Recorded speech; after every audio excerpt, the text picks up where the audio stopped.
Aqui o verbo amar no presente do indicativo. Eu vou dar uma dica só para começar. Eu amo. Depois. Ele ama. E aí?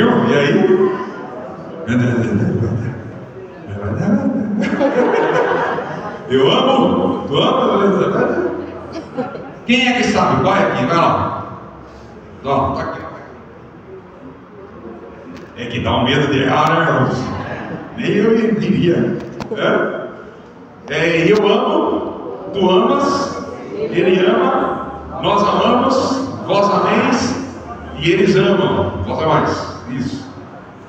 Então, pronto, irmão, vamos para casa. Conjugando já. É claro que não é isso, né, irmãos? Qual que é o intuito dessa série?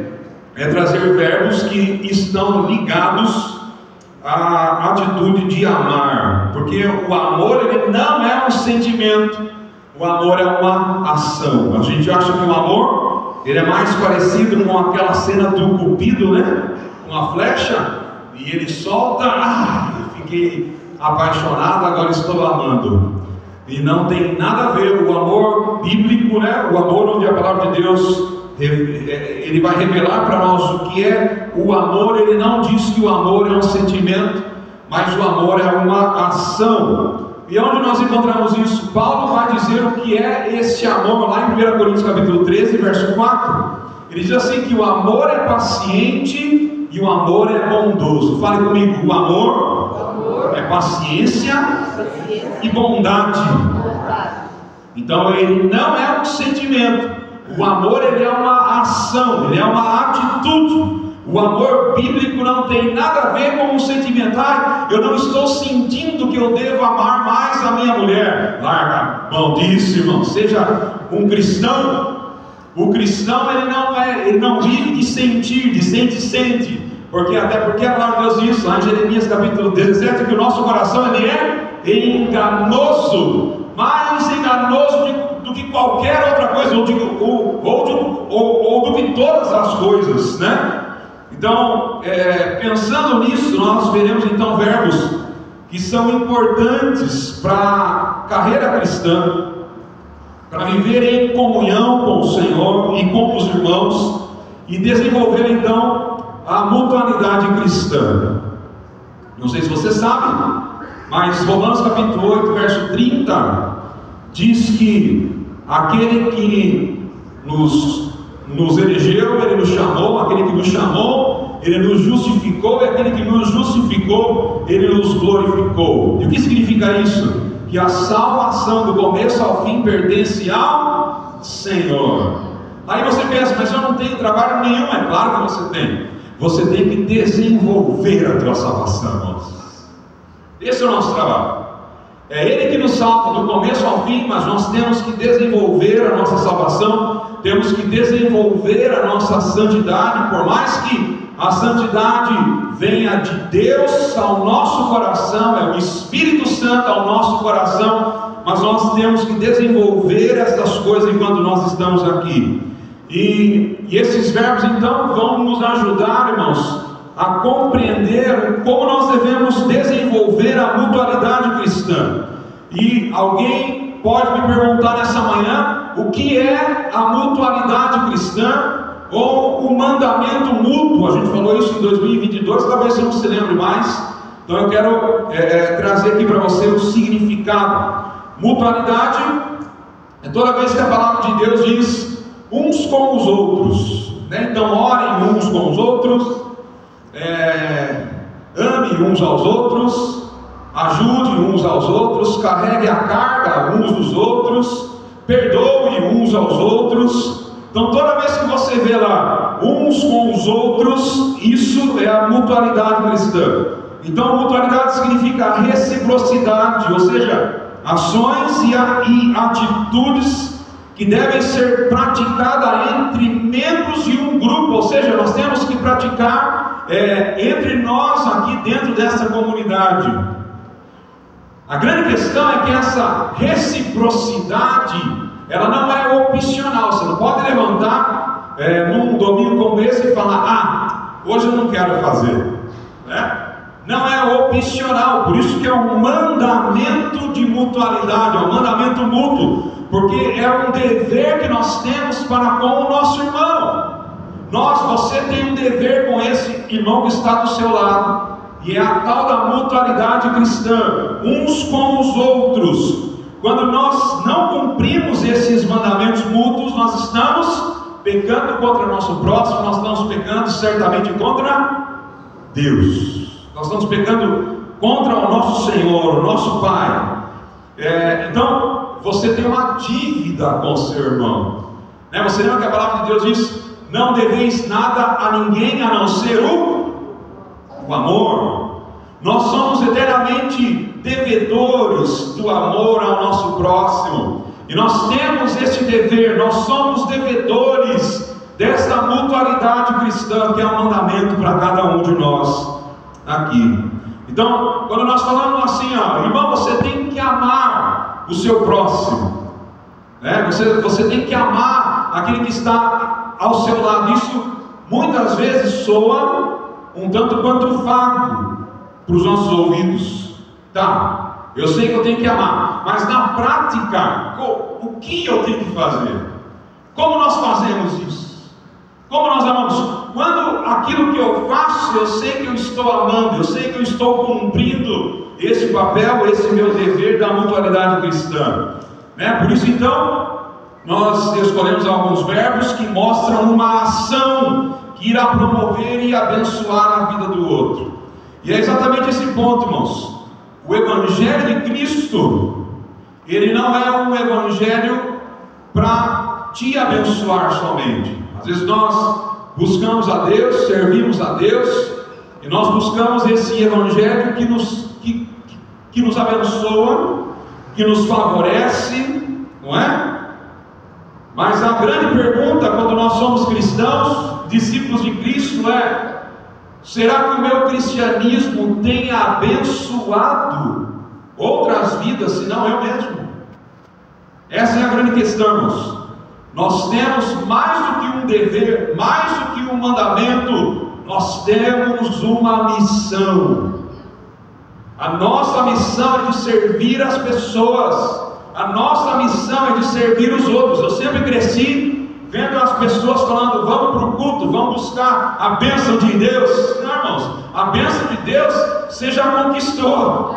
Quando Ele te encontrou, quando Ele te chamou, lembra lá em Efésios 1, Ele nos abençoou com toda a sorte de bênçãos nas regiões celestiais. Ele já te abençoou, irmão. Você crê nisso aí? Você para de servir a Deus. Agora, para que nós fomos comissionados então? Nós temos uma missão de abençoar a vida do nosso próximo. Eu não estou falando de dinheiro, irmãos. Se for preciso, sim. Mas nós temos muitas formas, muitas maneiras de abençoar o nosso próximo, de abençoar o nosso irmão. Se eu marquei aqui uma lista de verbos que a gente poderia falar, né, durante essa série, não vamos falar todos, mas que mostram aquilo que vai promover, que vai abençoar a vida do outro: consolar, adorar, lamentar. Porque lamentar, a gente tem que sorrir com os que sorriem e chorar com os que choram. Então, ser paciente, aceitar, curar, proteger, congregar, cooperar, perdoar, humilhar-se, descansar, alegrar-se, orar, abençoar, reconciliar, converter, discipular, estudar, obedecer, confessar, semear, permanecer, corrigir, agradecer, saciar, restaurar, acolher e muito mais, né? Então você vê quantos verbos nós podemos trabalhar, e todos esses verbos demonstram esse amor mútuo que nós temos que revelar aos nossos próximos, ou ao nosso próximo, aos nossos iguais, né? Então, no mais, irmãos, hoje nós vamos ver o verbo semear. Você está preparado, irmãos? Amém? Semear. Existe um ditado popular, ele diz que quem semeia vento colhe tempestade.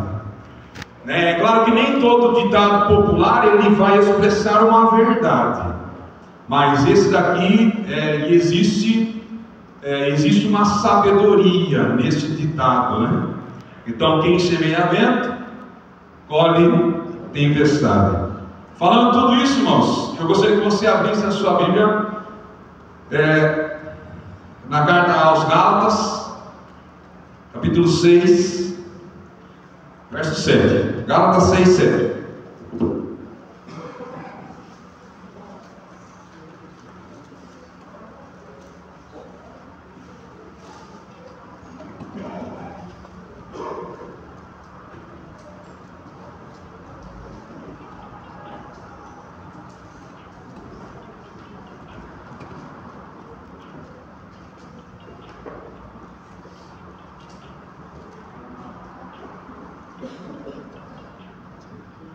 Gálatas capítulo 6,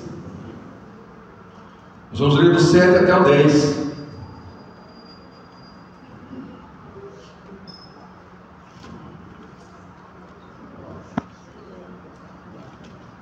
Podemos ler, irmãos? Sim ou não? Sim? Então vamos. Não se deixem enganar, de Deus não se zomba, pois o que o homem semear, isso também colherá. Quem semeia para a sua carne, da carne colherá destruição. Mas quem semeia para o Espírito, do Espírito colherá a vida eterna. E não nos cansemos de fazer o bem, pois no tempo próprio colheremos, se não desanimarmos. Portanto, enquanto temos oportunidade, façamos o bem a todos, especialmente aos da família da fé. Repitam comigo, irmãos, assim: não se deixe enganar, de Deus não se zomba, pois o que o homem semear, isso também colherá. Vamos orar? Amado Deus, nós te agradecemos por tua palavra nessa manhã, te agradecemos pelos irmãos que o Senhor trouxe aqui. Oramos, Pai, para que nada nos atrapalhe, nada roube nossa atenção. Oramos, Senhor, para que essas sementes que estão sendo lançadas e sim serão lançadas em nossos corações possam encontrar uma terra boa, Pai. Em nome de Jesus, que o Teu Espírito aplique em nós esta mensagem, que a gente saia desse lugar mais da mesma forma qual nós entramos, mas um pouco mais transformados, um pouco mais limpos, porque a Tua palavra tem poder para isso, Pai. Paulo lá em Efésios diz que o Senhor tem poder para fazer infinitamente mais do que pedimos, do que pensamos, segundo o Teu poder que em nós opera. Então, Deus, nós somos compacientes aqui na Tua presença. O Senhor opera em nós Tua boa e perfeita e agradável vontade, Senhor. Oh Deus, disso nós dependemos. Dependemos da ação do Teu Espírito em nossos corações, para que o Senhor possa nos fazer novos a cada manhã, Pai, parecidos contigo a cada manhã, Senhor. Assim nós oramos, nós te agradecemos, no nome de Jesus. Amém. Nós aqui no verso 7, que nós começamos a leitura, de Gálatas 7, ele traz uma mensagem um tanto quanto dura. Ele diz: não se deixem enganar, de Deus não se zomba. Quantos de nós a gente gosta, E é claro que a gente gosta, isso depende de toda a nossa vida, das promessas de Deus. E creio que as promessas de Deus, elas têm que estar diariamente diante dos nossos olhos. Nós temos que crer, temos que acreditar, temos que confiar naquilo que a palavra de Deus diz, naquilo que as promessas de Deus, de bem-aventurança, de bondade, de alegria, e a palavra de Deus está recheada dessas coisas para nós. Mas na Bíblia nós não encontramos somente promessas de bênçãos, mas nós encontramos também ameaças da parte de Deus. E eu vou te perguntar: Deus cumpre as suas promessas, sim ou não? Independente do que você faça, irmãos, Deus cumpre as promessas que Ele mesmo fez, mas nós temos também as ameaças, e se Deus cumpre as promessas, eu não tenho dúvida que Ele também cumpre as suas ameaças, e aqui nós encontramos uma delas: não se deixe enganar de Deus, não se zomba, aquilo que o homem semear, certamente isso também ele colherá. E o que significa para nós, irmãos? Isso deve tomar o nosso coração com um temor, porque nós não podemos fazer pouco caso de quem Deus é. Não tem como viver essa vida menosprezando a Deus, achando que nós estamos acima dele, achando que nós estamos acima das suas leis, achando que nós estamos acima da sua vontade, porque nós não estamos. Não são poucas as vezes que nós, como seres humanos, nós agimos de maneira orgulhosa diante de Deus, de maneira altiva diante de Deus. E esse é o significado, um dos significados da palavra grega, quando diz zombar a Deus. É como se nós andássemos com o nosso nariz empinado. Nós somos orgulhosos, estamos batendo no peito e dizendo: eu sou dono do meu próprio nariz, eu sou dono de mim mesmo, eu faço aquilo que eu quero, eu faço aquilo que quando eu quero e aquilo que eu quero. Então, não são poucas as vezes que nós agimos dessa forma. Mesmo sem palavras, nós falamos, nós entregamos uma mensagem para o nosso Deus com nossas atitudes. Olha que nós falamos muitas vezes com nossas atitudes: não preciso de Deus, Deus não me importa, o Senhor não me importa, Deus não faz diferença nenhuma em minha vida. E essa é exatamente a atitude que Paulo está denunciando aqui, nesse capítulo de Gálatas, capítulo 6, a partir do verso 7 que nós lemos: não se deixem enganar, de Deus não se zomba. De Deus não se zomba. Para que essa questão de zombar de Deus não fique vaga, irmãos, e para que você também não pense que essa mensagem não é para você, mas tem muita mensagem que a gente ouve. Deixa eu contar, eu não sei se é só eu ou se é você também. A gente ouve e fala assim: puxa, seria bom se aquele irmão estivesse aqui. Não é? Nossa, seria bom se aquela pessoa estivesse aqui para ouvir isso. Ai, que pena que não veio. Irmão, tome dentro, irmão, seu cara de pau. A palavra de Deus não é para quem não veio, né? Ou esta mensagem não é para quem não veio. Essa mensagem é para você mesmo. Mas às vezes a gente julga, né? A gente sonda o nosso próprio coração de uma forma não bíblica. A gente não consegue então diagnosticar os nossos erros. Quando existe pouca palavra de Deus na nossa mente, no nosso coração, a gente vai se diagnosticar, a gente não consegue entender aonde nós estamos falhando, como nós somos pecadores. Às vezes, diante de uma mensagem dessa, de zombar de Deus, você fala assim: não, eu não tenho feito isso, eu não sou orgulhoso, eu não sou altivo, isso daqui era para fulano, mas ele não veio, que pena. Né, irmãos? Essa mensagem é para nós, é para o teu próprio coração. Se você não compreende que você ainda é um pecador, eu vou lhe dizer, talvez você não conheça duas coisas: o seu próprio coração e a palavra de Deus. Porque se a gente começa a entender o que a palavra de Deus diz, nós vamos entender quão miseráveis nós somos. Quão miseráveis nós somos. E nós dependemos da graça de Deus todos os dias, né?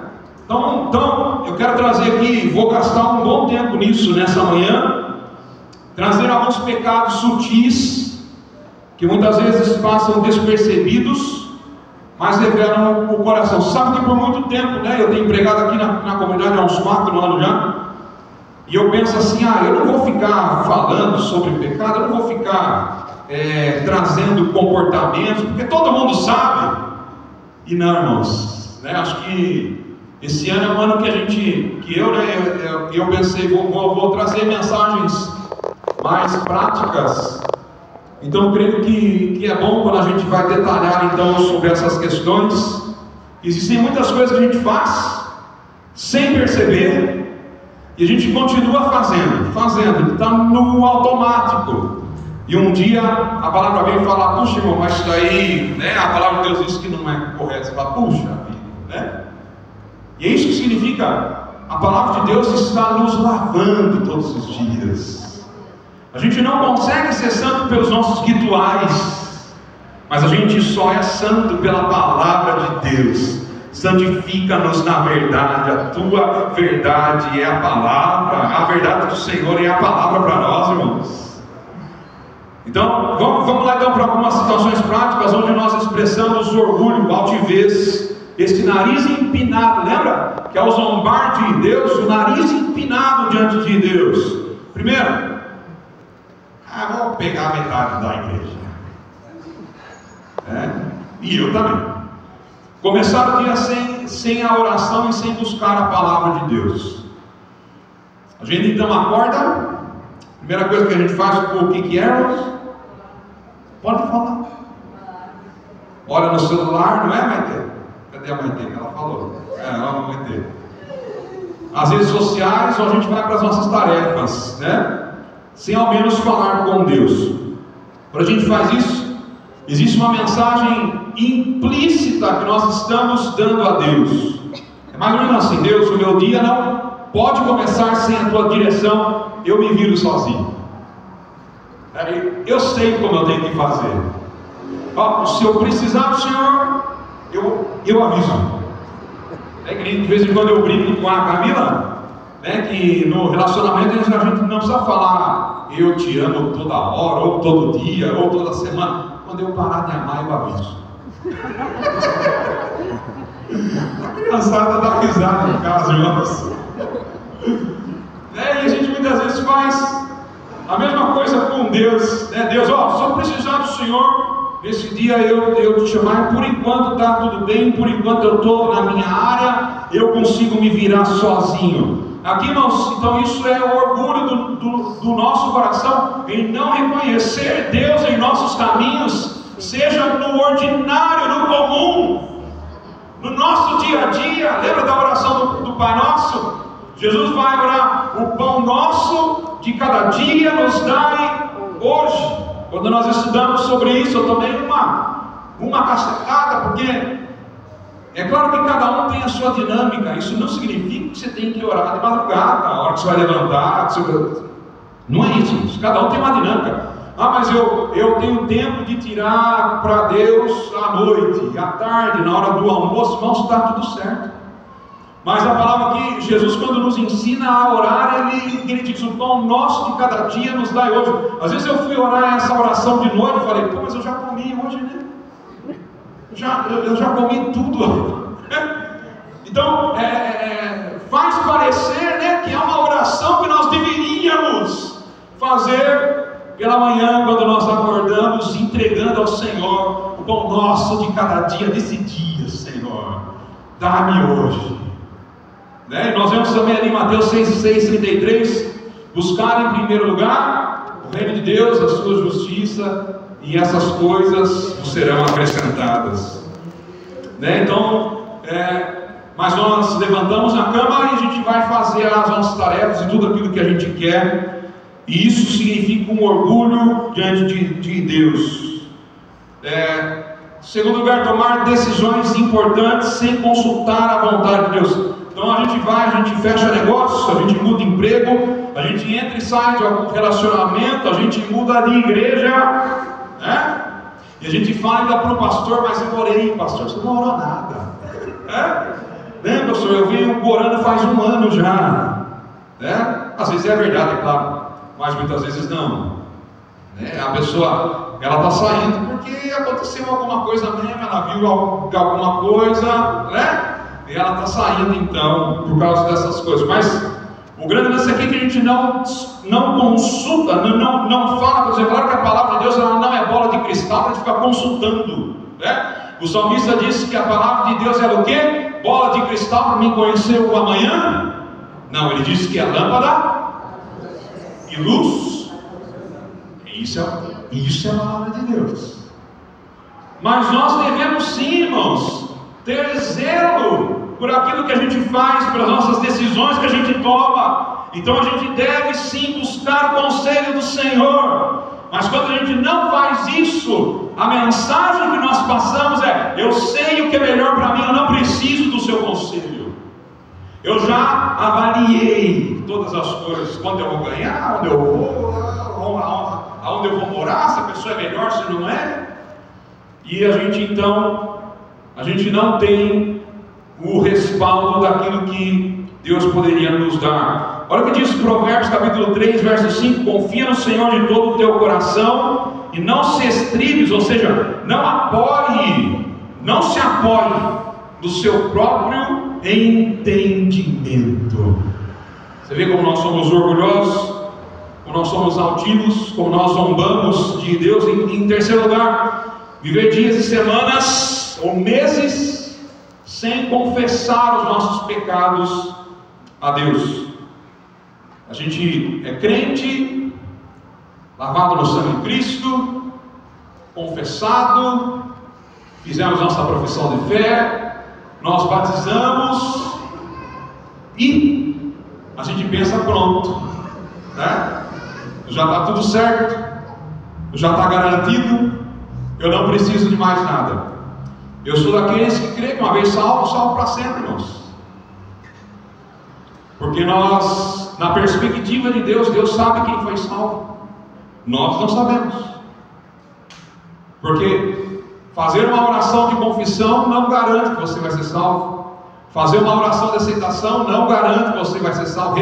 Ou repetir uma oração. Você ser batizado publicamente não garante a tua salvação. Nada dessas coisas te salva, irmãos. Fazem parte do processo, mas de fato Deus vê o coração. Porque você pode fazer todas essas coisas sem nenhuma verdade no seu coração, ou com alguma intenção errada, uma má intenção no seu coração, né? Então a gente peca, a gente segue a vida como se nada tivesse se acontecido. Qual é a mensagem que a gente passa? Meu pecado não é tão grave assim, eu posso lidar com ele sozinho. Ou muitas vezes a gente pensa mesmo: eu vou viver mais X tempos, quando estiver próximo lá eu peço perdão, eu acerto, eu pago toda essa conta aí. Mas lembra do que Tiago falou. Tiago disse que nossa vida é como uma neblina, como uma fumaça que agora está, daqui a pouco ela não está mais, ela se dissipa. Como vocês vão dizer: amanhã nós vamos comprar, amanhã nós vamos fazer? Não, é se Deus quiser. Significa que nós não temos nenhuma garantia. Você pode estar gozando de perfeita saúde nessa manhã, mas mesmo assim nós não temos nenhuma garantia de que vamos finalizar esse dia, né? Então por isso que o convite o dia aceitável do Senhor é hoje. Quando nós ouvimos a voz de Deus, ouça o que o Espírito diz à igreja. É quando nós ouvimos a mensagem, nós não perdemos tempo, nós abraçamos a Cristo Jesus. Nós abraçamos a cruz de Cristo. Nós abraçamos esse Jesus glorificado, irmãos, exaltado, né? 1 João capítulo 1, verso 9, esse é o versículo que todos deveriam saber de cor. Se confessarmos os nossos pecados, Ele é fiel e justo para nos perdoar. Em quarto lugar, atribuir bênçãos e vitórias à nossa própria capacidade. Quem é que faz isso? Quando você recebe um aumento lá no seu serviço, né? Quando você estava doente, você foi curado, seja pela medicina, seja pelas vias ordinárias, né? Pelos medicamentos, pelos tratamentos, ou seja, de uma forma sobrenatural, ou ter algum livramento E você então pensa, foi por causa do meu esforço, foi por causa da minha inteligência, ou foi por causa da minha boa sorte? Então, quando nós fazemos isso, quando nós trazemos para nós mesmos essas atribuições das bênçãos e das vitórias, a nossa capacidade, nós estamos sendo nariz empinado diante de Deus. Nós estamos zombando diante de quem Ele é, porque nós estamos, a mensagem implícita nisso está: eu sou a fonte das minhas conquistas. Porque se eu não levantar cedo e não fizer, ninguém faz por mim. Se eu não levantar cedo, tudo bem, é isso. Mas a minha pergunta para você é: por que você conseguiu levantar cedo? Por quê? Porque nele nós vivemos, nele nós nos movemos, nele nós existimos. Foi o que Paulo disse aos atenienses: sua vida não está indiferente da vida de Deus. Nós só estamos aqui por causa dele. Então, olha que 1 Coríntios 4:7 diz: quem é que te faz sobressair? Quem é que te fez? Você mesmo? Será que foi a tua capacidade? E que tens tu que não tenhas recebido? O que você tem que você não tenha recebido da parte de Deus? Sabe qual é a nossa resposta? Nada, Senhor. Tudo o Senhor me deu. Tudo o Senhor é que fez.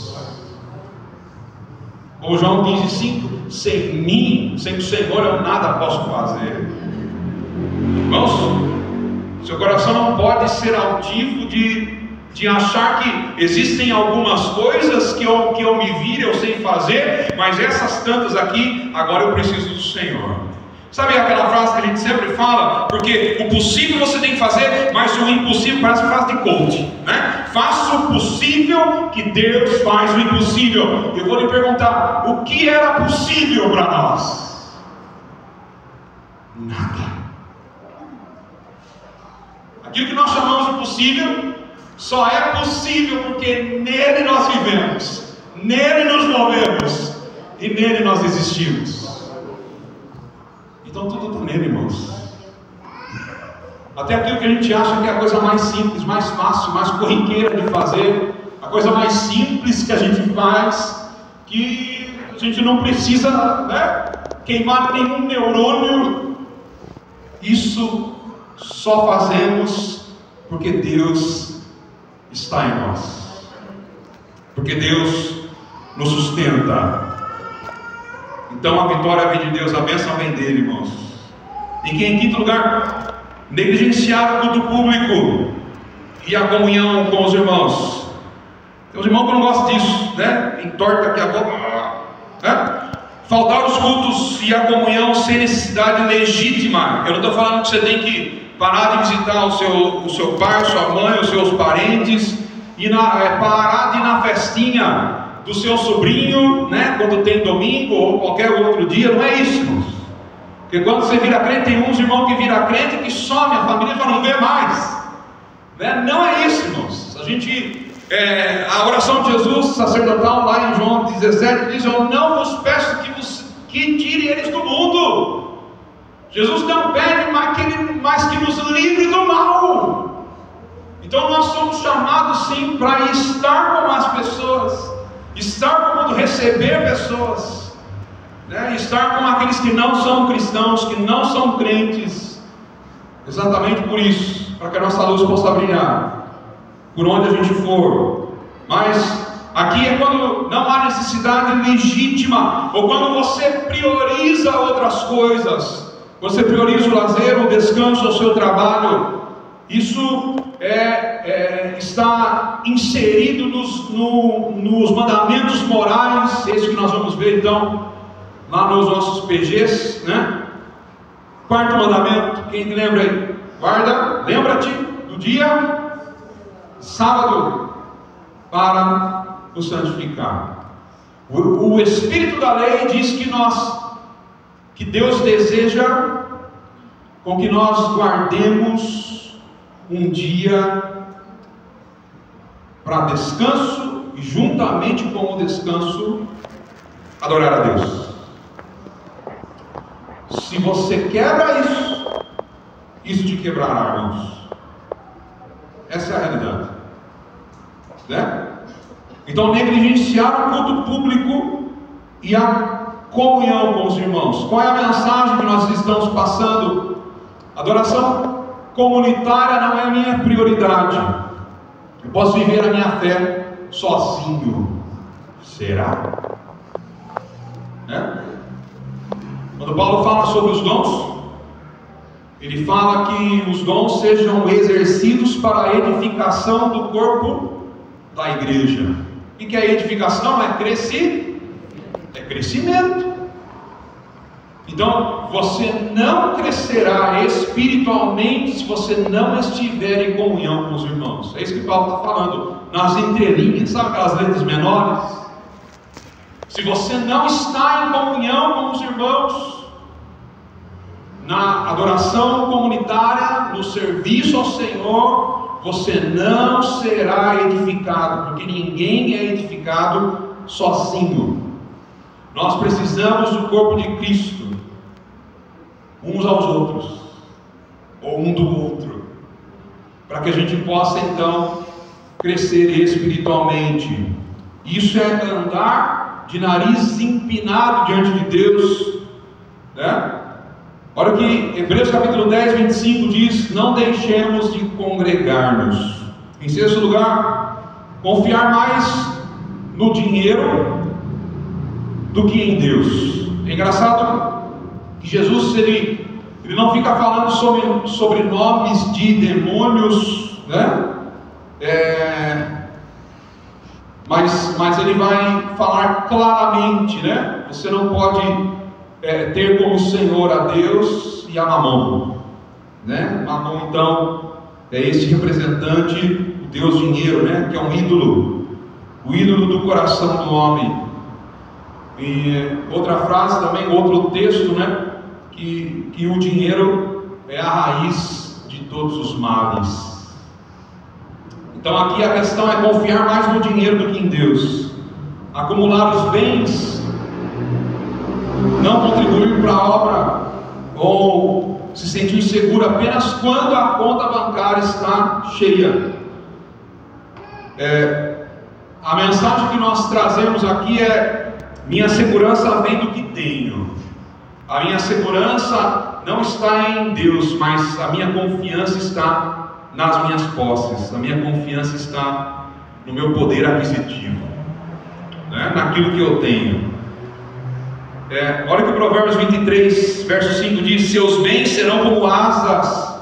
E o que a asa faz? Que voam para o céu. O que esse provérbio significa? Posses materiais são efêmeras, posses materiais são passageiras. Isso significa que nós não podemos apoiar a confiança do nosso coração naquilo que nós temos. Nós temos que confiar em Deus. Isso é muito engraçado, que abre uma discussão, né? Claro que isso é para outro dia, né? Às vezes tem uns irmãos que perguntam assim: você crê na prosperidade? Não. Você crê na cura? Não. Eu creio num Deus que prospera. Eu creio num Deus que tem todo o poder para curar. Amém. Glória a Deus. Você vê que você muda o objeto que você focaliza. Eu não creio na cura. Tem gente que eu creio na cura, eu creio na cura, eu creio na cura. A cura virou um ídolo, irmãos. Talvez você nem tenha parado para pensar nisso, seja uma coisa espontânea do seu coração. Mas nós não cremos em coisas, ou em situações, ou em promessas, né? Mas nós cremos em Deus. Ele é o objeto da nossa fé. Ele é o objeto da nossa confiança plena. Nós colocamos o nosso coração nele. E nós sabemos que Ele cuidará de todas as coisas. Porque Ele cuida. Porque Ele é Pai. Ele é Pai bondoso. A ira do Senhor dura por uma noite, mas a sua bondade, a sua benignidade durará eternamente, irmãos. Veja como Deus é maravilhoso. Veja como Ele é precioso. Sabe, você que duvida daquilo que Deus pode fazer na sua vida, na sua casa, a palavra de Deus diz, Paulo fala, que Ele nos deu a Cristo Jesus. Ele nos deu a Cristo Jesus, o melhor que Deus tinha, Ele já nos deu. O que Ele poderia reter, o que Ele poderia negar para nós? Se o Pai nos deu seu Filho, o que Ele poderia deixar de nos dar, irmãos? Nada. É porque nós temos que aprender a confiar em Deus, aprender a descansar em Deus, entender o momento em que nós estamos vivendo, e se nós somos crentes do Senhor, se nós entregamos nossa vida para Ele, se eu estou passando por isso hoje, é porque Ele quer que eu passe. Isso não significa que você não tem que tentar sair dessa, que você não tem que tentar melhorar, você tem que tentar, não é isso que eu estou falando, irmãos.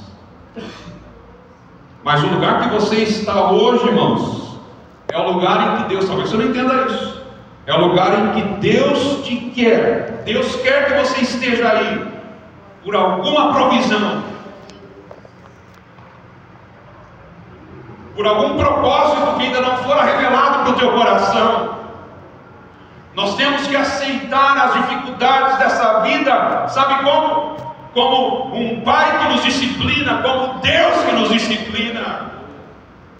Nós temos que aceitar as dificuldades, os problemas, a falta de saúde muitas vezes, como Deus nos disciplinando.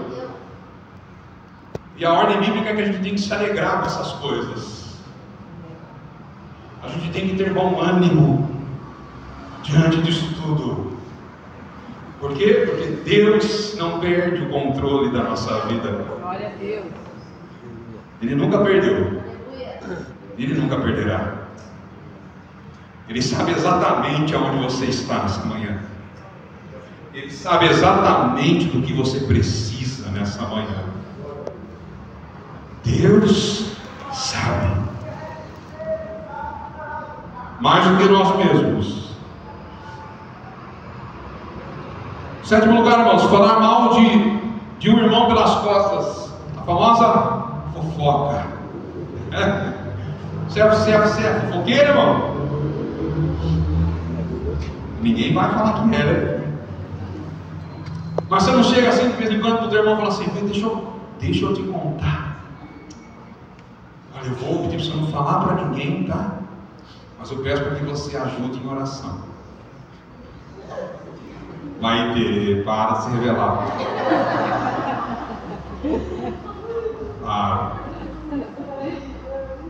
Sabe como é que é o nome disso, irmãos? Sem vergonhice. É mau caratismo. Expor os erros, expor as fraquezas, os pecados alheios para outras pessoas, sem qualquer intenção de ajudar ou restaurar. Você faz parte do problema, você vai ajudar com a restauração, com a reparação desse problema. Não, então você fica quieto. Então você não fala nada, porque isso não é para você. E olha, e por que isso é zombaria diante de Deus? Porque o sangue de Cristo foi derramado por aquela pessoa, e menosprezá-la é desonrar o sacrifício de Cristo. Olha o que o texto bíblico diz em Levíticos 19, verso 26. Não andes como um mexeriqueiro, como um fofoqueiro no meio do teu povo. Nós somos chamados a lutar pela honra do próximo, e a gente faz o contrário, irmãos. A gente briga pela nossa honra, pela nossa imagem, né? A gente percebe ali que alguém está, meu Deus, eu já vou para cima, já quero pegar, já quero matar, porque a gente quer nos salvar, né? Esse instinto de autoproteção, de autopreservação. Mas o nosso chamado é de preservar a honra do outro, do próximo. Esse é o nosso chamado. Quer ser como Cristo? Quer ou não? Você quer ser como Cristo, irmão? Sim ou não? Sim. Então você tem que honrar o outro, né? Você tem que lutar pelo bom nome do outro, porque se você fizer isso, Deus cuidará da tua reputação, irmãos. Deus cuidará da sua imagem. Em oitavo lugar, julgar o coração de alguém com uma arrogância, atribuir então más intenções, ou ler o coração do outro como se nós fôssemos Deus. Já aconteceu isso? Você entra aqui na igreja, você cumprimenta o irmão lá na frente, o irmão te cumprimentou, tem a boca. Você pensa assim, você olha e fala, nossa, eu acho que essa pessoa ela não gosta de mim. Já pensou ou não? Aí isso acontece uma vez, aí a segunda, aí a terceira, eu nunca mais cumprimento essa pessoa, né? Porque ela definitivamente não gosta de mim, eu não sei o que eu fiz para ela. O que você está fazendo? Você está tentando ler o coração dessa pessoa. Você está julgando. Não, eu não estou julgando ela, não. Você deve conversar com essa pessoa.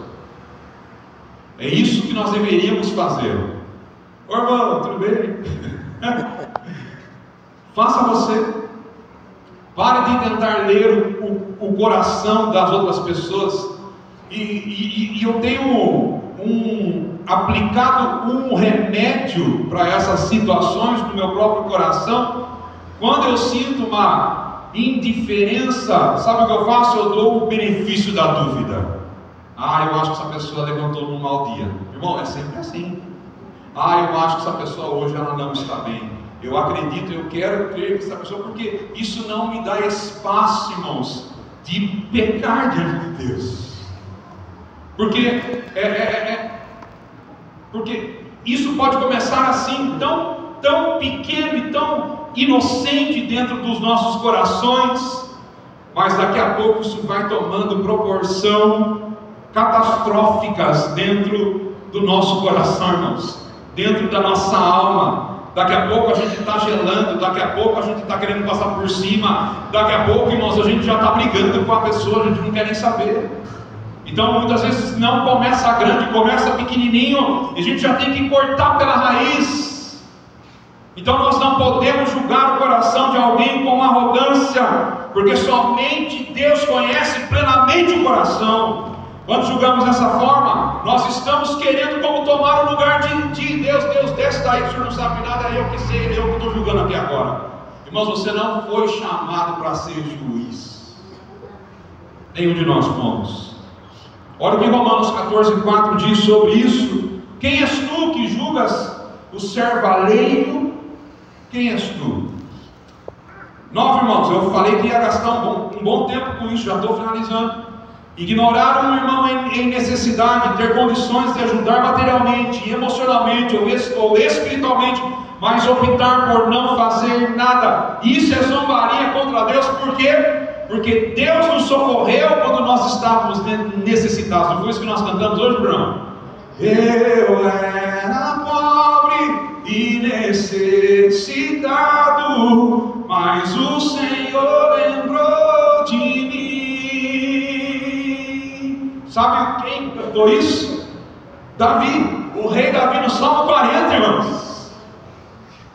Ele, pobre e necessitado, claro que não fisicamente, não materialmente, ele era rei de Israel quando ele canta isso, quando ele vai escrever isso, mas a alma dele, irmãos, ele estava como aquele pobre de espírito, pobre, necessitado, amargurado, mas o Senhor não se esqueceu dele. O Senhor o levantou. É por isso que nós não podemos ignorar essas coisas. Por isso que isso é zombar contra Deus. Recusar socorro é negar o Evangelho na prática, irmãos. Quando nós recusamos o socorro, nós estamos negando o Evangelho na prática. Olha que 1 João 3, verso 17 diz: quem pois tiver bens do mundo e vendo seu irmão necessitado, fechar-lhe o coração, como pode permanecer nele o amor de Deus? Então, o último exemplo aqui que eu quero dar: guardar rancor e recusar o perdão. Alimentar então ressentimento dentro do coração, ou um mau ressentimento. Ressentimento já é mau, né? E se recusar a perdoar, mesmo sabendo que Cristo nos perdoou muito mais. Essa é a importância de nós entendermos o qual nós somos, o quando nós éramos pecadores. Quando uma pessoa faz algo contra você, você fala: puxa, isso aí é fichinho, irmão. Você não sabe o que eu já fiz. Você não sabe o que eu já fiz. Charles Spurgeon tem uma frase muito bacana, que eu também carrego dentro do meu coração. Ele diz assim: se alguém falar mal de você, sobre qualquer assunto, sobre qualquer aspecto da sua vida, não fique bravo, porque você é muito pior do que eles pensam. Aplica isso no seu coração, irmãos. Aplica isso no seu coração. Mas alguém faz alguma coisinha contra você, você se coloca como santo, grandioso, pecador. Irmão, eu não lembro quem falava isso, mas quando você aponta um dedo, tem 3 virados para você. Não é 4, né? Porque um está para frente também, né? Tem 3 virados para mim. Então isso é zombar contra Deus. Por quê? Porque nós recebemos o perdão infinito em Cristo Jesus. Negar o perdão é desprezar essa graça. Efésios 4,32 diz: perdoai assim como Deus em Cristo vos perdoou. Você percebe, irmãos? Vou perguntar então no finalzinho aqui, então, dessa lista: será que diante dessa pequena lista alguém conseguiu se livrar sem pecado? Seja sincero. Você conseguiu? Será que você caiu em 1? Em 2? Em 3? Ou nos 10? É impossível. E olha, eu fiquei pensando lá, peguei muitos exemplos, eu até tirei vários. Eu falei: eu vou falar até meio-dia lá, né? Então deixa eu tirar. Existe uma infinidade, irmãos, de movimentos que nós fazemos, de ações, de atitudes que a gente faz com o nosso nariz empinado diante de Deus, altivo. Mas olha aqui então o que nós lemos, né, o texto de Gálatas, que nós lemos isso: pois o que o homem semear, isso também ele colherá. Quem semeia para a sua carne, da carne colherá destruição. Quem semeia para o Espírito, do Espírito colherá a vida eterna. Quando Paulo aqui diz semear para a carne, isso denuncia o homem carnal, aquele que vive para satisfazer as suas vontades carnais, as suas vontades pecaminosas, diferentemente do homem espiritual. Como vive o homem espiritual? Ele vive para fazer a vontade de quem? De Deus. Aquele que vive guiado pelo Espírito Santo de Deus. Então Paulo ele trabalha, se a gente voltar aqui em um capítulo, né, o capítulo 5 de Gálatas, Paulo ele vai trabalhar sobre as obras da carne, ou seja, aquilo que o homem que vive para satisfazer as vontades. Vamos ler esse trecho, Gálatas 5, verso 19. Gálatas 5, verso 19. Paulo aqui traz para a gente uma lista também sobre as obras da carne. O homem que vive não guiado por Deus, mas o homem que vive para satisfazer as vontades da sua própria carne. Olha o que ele diz lá, irmão, 5,19. Ora, as obras da carne são manifestas: imoralidade sexual, impureza e libertinagem, idolatria e feitiçaria, ódio, discórdia, ciúmes, ira, egoísmo, dissensões, facções e inveja, embriaguez, orgias e coisas semelhantes. Eu os advirto, como antes já os adverti, que os que praticam essas coisas não herdarão o reino de Deus. Qual é a real preocupação aqui de Paulo quando ele vai citar então as obras da carne? A real preocupação dele é que esse texto está em dizer assim, como se Paulo estivesse nos dizendo: não vivam como se Cristo não existisse, não vivam uma vida como aquela anterior, da qual você ainda não conhecia o Evangelho. Lembra? Como você vivia quando você não conhecia esse Evangelho? É isso que Paulo está dizendo. Você não pode viver dessa maneira, como antes, né? Então, a gente tem que viver não como andam aqueles que vivem sem Cristo no coração. E hoje a gente percebe isso muito claramente, irmãos, que os ditos evangélicos, que os ditos cristãos vivem a mesma vida dos gentios, ou daqueles que não creem, né? Daqueles que não creem em Cristo Jesus, que não creem no Evangelho. Isso é terrível, irmãos.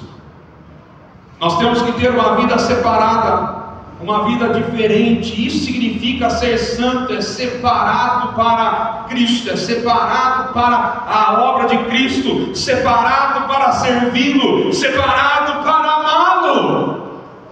E nós não podemos fazer estas coisas simplesmente cumprindo ritos, mas deve existir uma verdade, uma realidade dentro dos nossos corações. Nós temos que ser reais diante de Deus, pessoas que vivem com Cristo Jesus. Então, a chamada aqui que Paulo faz para nós, pode deixar, Leandro? Pode deixar ligado nesse, obrigado. Não viva com o nariz empinado, vivendo sua própria vida, vivendo tão somente pelo seu prazer, vivendo tão somente para a sua própria felicidade, sem se preocupar com as consequências, porque é assim exatamente que o mundo vive hoje. Para o prazer, para a felicidade, sem se preocupar com as consequências. Viver deste modo é próprio de pessoas, como Paulo diz, que não herdarão o reino de Deus. Então Paulo diz: não se envolva com libertinagem, com feitiçaria, com idolatria, com imoralidades sexuais, porque essas são sementes semeadas pelo homem carnal. Tudo isso que nós vimos nessa lista, né, que eu vim pontuando, tudo aquilo são sementes que são semeadas pelo homem carnal. Mas Paulo também fala do homem espiritual. Ele fala sobre o fruto do Espírito que produz o Espírito Santo na vida das pessoas. Avança mais um pouquinho na leitura, irmãos. Gálatas 5, verso 22 a 25.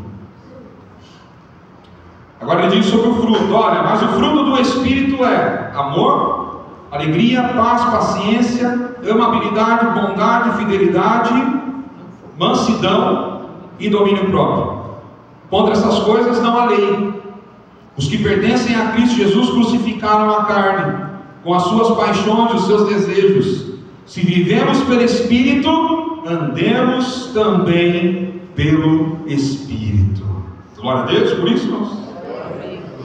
Essas são coisas que precisam ser encontradas em nós. Essas são coisas que nós aqui de dentro precisamos enxergar uns os outros. E quando nós saímos daqui para fora, as pessoas também devem ver, encontrar essas coisas nas nossas vidas, nos nossos corações. Ou seja, essas são as sementes que nós devemos semear nas nossas vidas e na vida das outras pessoas. O texto nos traz aqui então uma advertência muito clara: o que o homem semear, isso também colherá. Nós devemos nos preocupar então com essa questão. O que nós temos semeado nesta vida? Quero que você faça uma reflexão. O que você tem semeado em sua vida? O quê? Quem que gosta de morango doce aqui? Bem doce. Morango. Não morango do amor, só um morango. Morango, irmão. Quem gosta do morango docinho? Quando está docinho. Então, não dá para a gente colher morangos doces se a gente semeou limão. É melhor comer limão ou morango docinho? Todo mundo quer comer morango, mas será que nós estamos semeando morangos?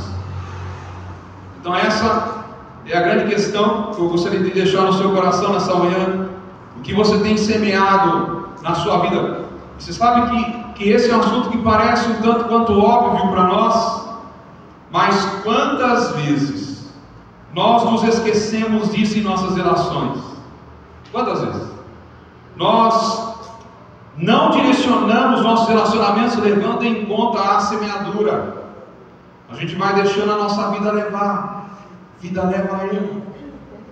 A gente vai vivendo conforme o nosso próprio coração. Quando a gente vive assim, a gente só manifesta as obras da carne. A gente só semeia sementes da carne.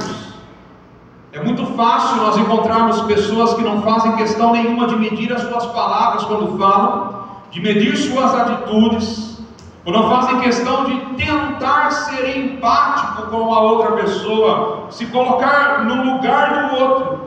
Querem simplesmente satisfazer as suas próprias vontades em detrimento de outras pessoas. E ainda assim, essa pessoa ainda ela se sente no direito do que de ter expectativa de ser cuidado pelo outro, de ser amado pelo outro, de receber a atenção, de receber algum benefício no seu relacionamento com outra pessoa. Você quer ver um exemplo disso? Poderíamos dar muitos exemplos, mas um exemplo disso: o irmão está congregando há 20 anos gozando de uma saúde maravilhosa, com força, com alegria, com vitalidade, maravilhoso, 20 anos. Ele nunca, ele fez questão nenhuma de procurar algum líder, algum pastor, ou sem procurar ninguém, mas olhar para o lado e falar: puxa vida, não vejo mais o fulano, não vejo mais a cigana, ficou aqui com a gente 10 anos. Deus sabe. Deus sabe. Aí essa pessoa que ele disse que Deus sabe, estava com uma doença, estava internado. Depois foi para casa continuar o seu processo, já não pode mais ir para o culto. E o que acontece? Ele não foi visitar. Ele não ligou, ele não mandou mensagem, não fez sinal de fumaça que seja. Mas aí quando essa pessoa, 20 anos congregando com uma saúde maravilhosa, fica doente, e ela é impossibilitada de vir para o culto, o que acontece? Primeiro mês que ninguém visita ela na casa dela, ela fala o quê? Vou sair dessa igreja, ninguém nunca me visitou. Faz um mês que o pastor não vem, que o irmão não vem. Quem semeia vento colhe. De Deus não se zomba. Daquilo que o homem semear, ele colherá. Então a gente tem que estar desperto e consciente dessas coisas, porque de Deus não se zomba. A gente não tem misericórdia com a moça do caixa, quando ela demora um pouquinho mais. A gente não tem misericórdia no trânsito, quando alguém faz alguma barbeiragem. A gente não tem paciência, misericórdia com os da nossa própria casa. Mas quando chega o nosso dia, a gente quer misericórdia. Quer ou não quer? Quer ou não quer, irmão? Sim. Mas a grande questão aqui é ser misericordiosos, e Deus será misericordioso conosco, irmãos. E olha que Deus é misericordioso sem a gente ser. Mas nós temos que aplicar a semeadura nos nossos relacionamentos. Ei, olha para mim, irmão. Urgentemente, irmãos. Nós temos que aplicar essa semeadura nos nossos relacionamentos.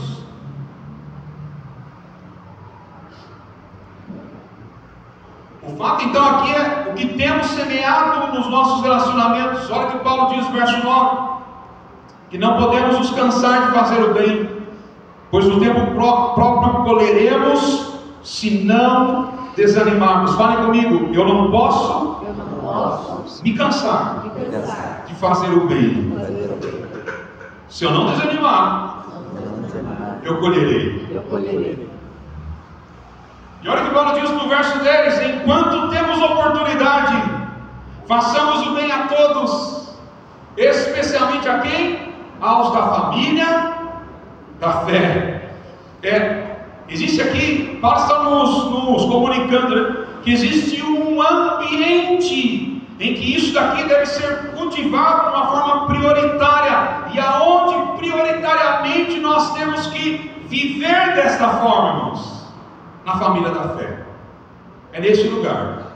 É na comunidade daqueles que creem. Nós precisamos aprender isso aqui em primeiro lugar. Temos que colocar em prática em primeiro lugar aqui nesse lugar, para depois nós expandirmos nossas tendas, para a gente ir aplicar isso nos outros relacionamentos, aonde? Do lado de fora depois.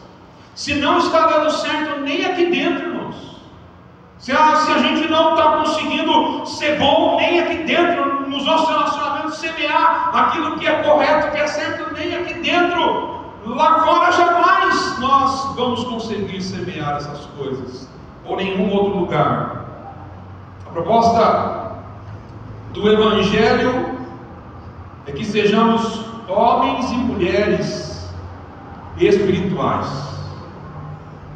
Nós não podemos ser carnais. Devemos buscar isso aqui aonde prioritariamente, irmãos? Aqui dentro, aqui em nossa comunidade, para que então possamos avançar fora dela. Porque quem carrega o céu não deixa as marcas do inferno por onde passa. Já parou para pensar nisso? Você diz que é do céu, que é um representante de Deus, mas por onde você passa, você só deixa rastro de destruição, de tristeza. Irmãos, quem carrega o céu no coração não pode deixar rastros do inferno por onde passa. Então, em todos os momentos que isso possa ecoar no seu coração nessa manhã, enquanto tivermos oportunidade, precisamos fazer o bem, semear as atitudes que estão ligadas ao fruto do Espírito, e não semear coisas que estão ligadas à obra da carne. Gostaria que você repetisse mais uma vez esse texto para a gente finalizar, para que isso seja guardado no seu coração. Fale assim comigo com uma voz bem potente aí, irmãos, é a palavra de Deus que nós vamos ler. Fale assim: não se deixe enganar. Não se deixe enganar. De Deus não se zomba. De Deus não se zomba. Pois o que o homem semear, isso também colherá. Pode aplaudir o Senhor com alegria.